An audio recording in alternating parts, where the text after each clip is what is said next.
Salam alaikum. How you guys doing today? I'm gonna go ahead and do a little movie review on Rosario. So if you guys haven't watched it, you don't want me to spoil it for you, go ahead and pause the video. It'll be up on YouTube, so come back later and watch it. All right, the famous movie Rosario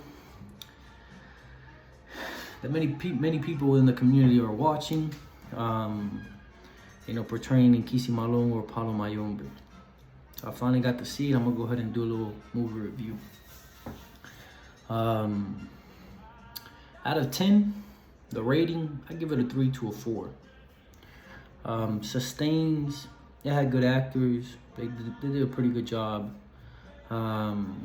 Movie quality, like the video, pretty good. Now improvements, for sure, they have to change up the plot. The way things unfolded, the way the story was told. I recommend them, right? Or whoever decides to do a movie about any ATR, I say immerse yourself within the culture. Go to Cuba, immerse yourself with that culture, that way of life. Also, Mexico, all these places have Palo for sure, but go to La Cuna. You see what I'm saying? Where this tradition, go to the crib, where the tradition was born, where it came to be, where it sprouted out of.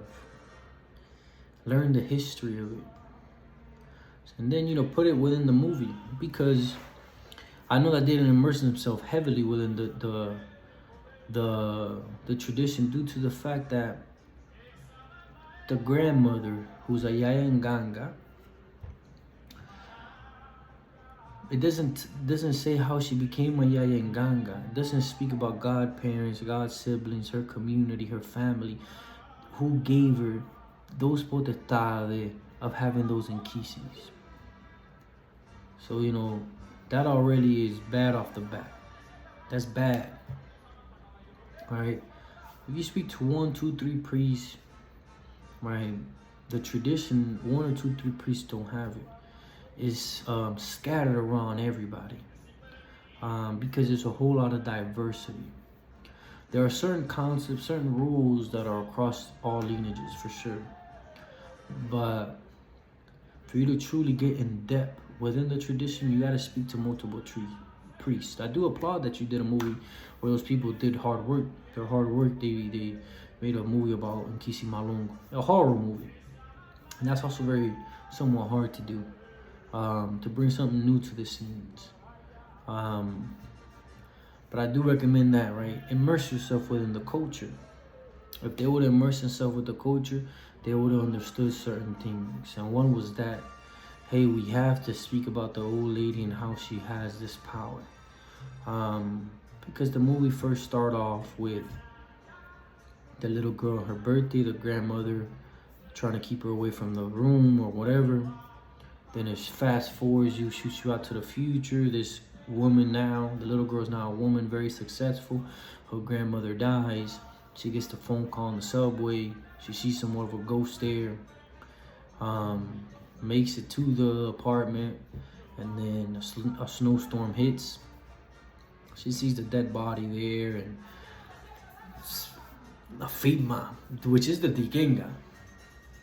If you want to be honest, it is the Tikenga. The Tikenga's there, and little bug is there, and it gets into her and comes out her eye, like things like that. I'm like, a little bit of Hollywood, but okay. They would have already gave, certain things about the grandmother, how she received the power and how she acquired that knowledge, because not anybody just has an Nkisi. And for an Nkisi to go rogue or go crazy, that means you didn't know what you were doing. You were doing things you weren't supposed to, you didn't know what you were doing, and that's the truth within the tradition. So they could have put that there within the movie, right? Within the plot, at least. And I'm speaking mostly for the newcomers, the ones who don't know nothing about Palo, putting these images of the movie Rosario, how paleros are, or how this tradition is of Nkisi Malone with these tatangangas, jayangangas, and things, which is not like that at all. Because it has a little bit negative connotation, specifically with this Nkisi. Once again, if they would have immersed themselves with the culture, they would have figured out that Koayende, the Nkisi that's doing all this damage, would not be the right Nkisi to choose to do that, right? They would have probably got another one, right? Like a Prenda Julia, or, you know, an Indoki spirit, something. Come up with something, you know, Chichiriku or Lukankasi or any of those, you know, many people say they have. They're gonna use that type of Nkisi to go rogue, to go crazy and start doing crazy things like that, that they couldn't control. But Koayende, not Kubayende, Koayende, which they say Koayende. Koayende is not an Nkisi to be portrayed in that way. For the people who don't know, right, just for knowledge, Koayende is the actual Nkisi. Kubayende is a female that many, I'd rather say some lineages use during initiation ceremonies to put down on the ground as a female. To rank them up. It's called Kuayin, and that's why they say todos los tatas son mi tata, todos los gangas son mi ganga. Or you can say todos los tatas son su tata y su ganga, right? All the tatas are Kuayendes, and all their Nkisis also come out of Kuayende. And Kuayendes and Nkisi, this is within some lineages, right? I'm not speaking for all linajes. Speaking for some, certain treaties that these lineages have within their past. Within ours, for sure, el tronco mayor del linaje, one of the ones que es tronco mayor. So an Nkisi is very venerated within the culture itself. Even when they synchronize it with San Lázaro, when they synchronize this Nkisi with San Lázaro, Oluo, Popo, Shaquana, Asujuano, all of these, they're all different, but they have the same force of nature, or represent the same thing, sicknesses. And all of these, let's say, practices in different orishas or saints or Nkisis, all represent that one thing, which is sickness, malaria, leprosy, all chicken pox, and all these sicknesses that exist. And to, you know, portray it in a negative way, I don't think it should, right? And then within Palo, Koayende has many different, let's say, montas, but you got like my Nkisi de Koayende, because I have one, and it is not like the movie, the way they portray. That's why I'm gonna knock it down from 10 to 4 right off the bat, and then the plot, knocking off another point, 3 to 4, right? 3 to a 4, due to the fact that I have a Koayende.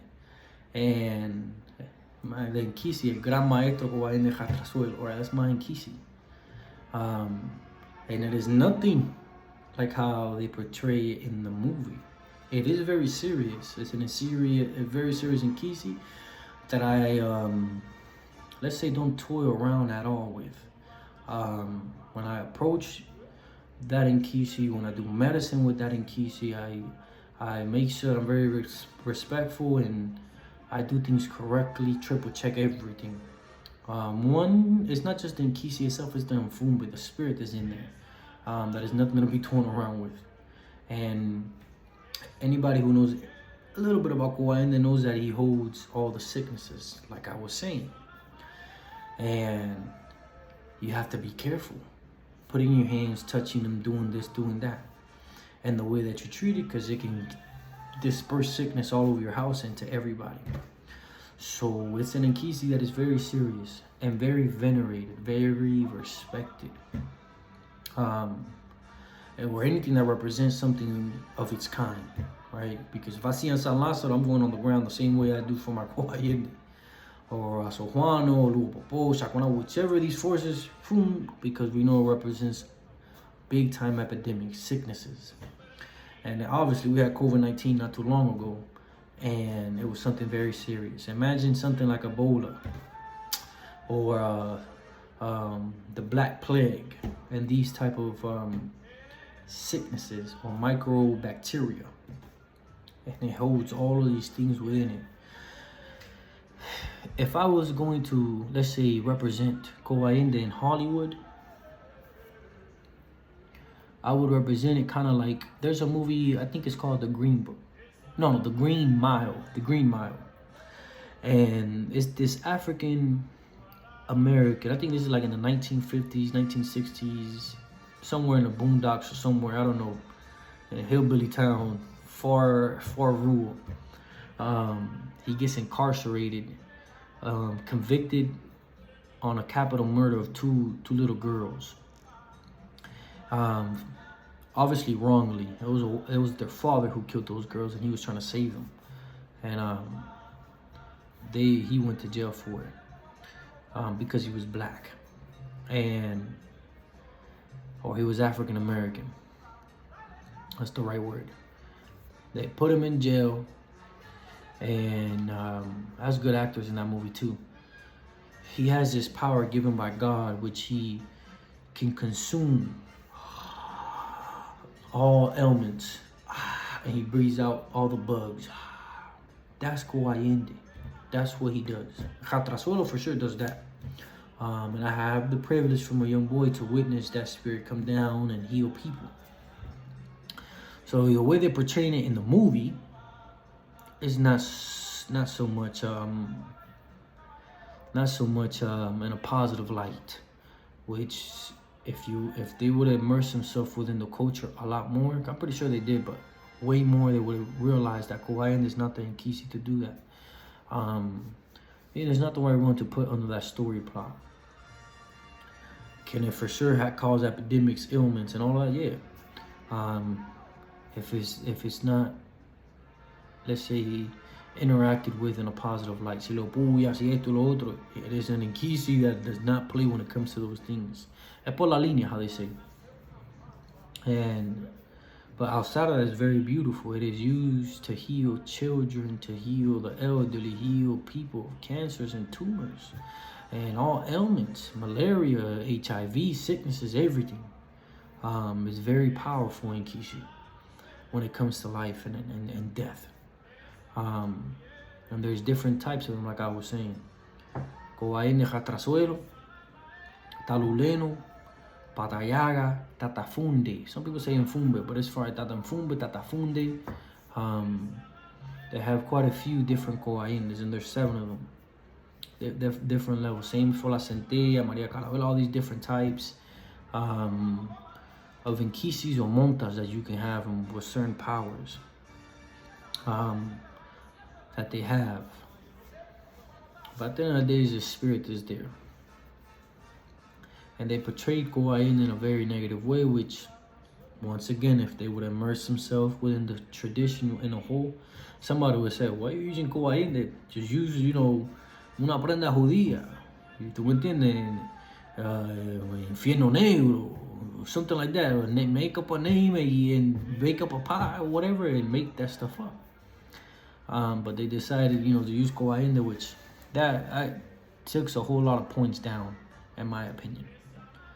Another thing is that notebook. I seen the notebook that the girl found. The girl finds a notebook, and then the grandmother has everything inside the notebook, and the girl gets the courage to start to try to find a resolve within the notebook. Puts the Nkisi Coainde in it's a kinikini, right? More traditionally, it'll be in a pot, but it's okay. I end up putting it inside of putting the kinikini inside of the grandmother to stop all the medicine or all the headaches and ailments. Or tried to do that. Eventually, it killed the father or whatever at the end, and that's how everything stopped. But if this is Hollywood, if it would have been in real life, aren't they gonna do an autopsy on that body? See all those females, all those cuts, all those things. Aren't they gonna ask questions, right? To her, why your grandma? All this is done with him. Did you kill her? And then the father also died. What about your father's death? Aren't the police gonna go there? What's going on with all of this? Like, it's a movie. And the father ended up dying due to the fact that he made the treaties. But this notebook that have all these spells and the way you do things step by step, it is not like that. I don't know a priest that has step by step on how to do everything in his notebooks. Whoever tells you that, I think he's lying to you. They might have notebooks of fimas, of certain bilongos or certain things, but they're not gonna have step by step on how to do everything in a notebook at all. They might have, you know, their names and fimas and stuff like that, initiation things, and fimas de fondo canata, fimas for certain ensadas and certain treaties and certain stuff, but not everything, not step by step for sure. And no notebook, and then the notebook looks like a witch book, you know. Traditionally, you know, we look at it, it just looks like a regular notebook, or you know, it can look like one of those old notebooks from Cuba, the yellow pages and stuff like that I have gotten to see and stuff like that, you know. And I'm trying to see if I have one of my notebooks right here. No, I don't have one, but it's just a regular notebook filled with fimas and things like that. So that's one thing. I'm like, yeah, that's for sure. And the way she found it, then the grandmother has this key tied to her thigh, wrapped around with some barbed wire or thorns in this. You know, Hollywood once again sticking at her, like it's sticking her leg, her thigh. Why couldn't she just have it up on the door? Because I guess they wanted to portray that anybody can go there and make agreements, and that is something within Palo that cannot. It is not real. You, if you're not initiated, and even if you are, you cannot make agreements or interact when Inkisi are not yours. That's already a disrespect, and that in Fumbe can cause havoc to you, because it doesn't recognize who you are and what you're doing. So the father cut himself and make agreements with that Inkisi. We don't know if he had potestad or not, because we don't know if he's initiated or not, if he's bakofula. We don't know any of those things. So, or mayordomo, whatever. Right? So you see, the way the story was told, there was a lot of stuff that was missing. What about how she acquired that Inkisi? How did the guy was able to go in there and do these treaties with this Koayende? So that's already wrong off the bat. And once again, it don't even matter if you're a mayordomo or bakonfu, whatever you are. You cannot make agreements with an Inkisi without the owner of it knowing. For example, if my, let's say, sister has an Inkisi, I cannot interact with that Inkisi unless I'm given licencia to do so, and they give me licencia to do things in particular.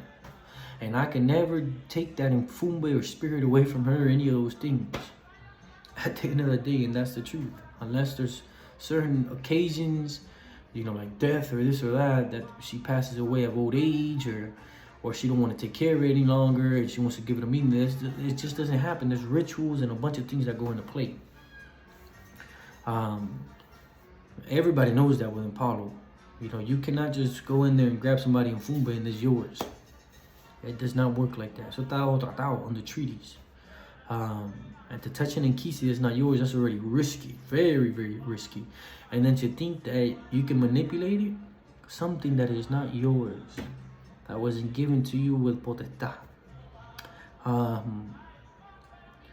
You can never do that. And still muerto tampoco. So everybody knows that within the tradition. That's preschool for us. So you know, in the movie it shows that she went, now she's cutting herself, trying to do this, trying to undo what happened. It doesn't happen like that. At the end of the day. So they could have done like a better plot. That's what I'm saying. Better storytelling.